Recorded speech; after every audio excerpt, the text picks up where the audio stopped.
awak howitzer Gyatsin B menghancurkan titik penempatan sementara dan awak mortir angkatan bersenjata Ukraina di tepi kanan Dnipro arah Kakhovka. Rekamannya diunggah langsung oleh Kementerian Pertahanan Rusia di akun Telegram @mod_Rusia pada Selasa, 3 September 2024. Pasukan terjun payung artileri Rusia menembak dari posisi menembak tertutup pada jarak lebih dari 20 km.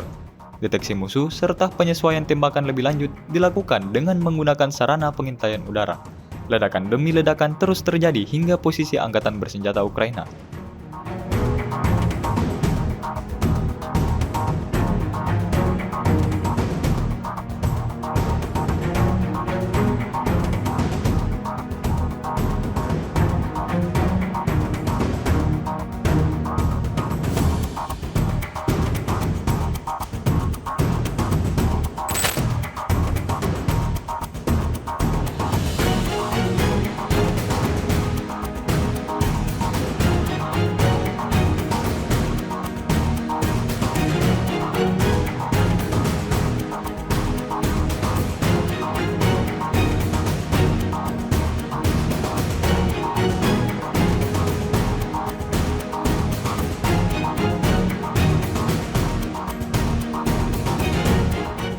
Download Tribun X sekarang, menghadirkan lokal menjadi Indonesia.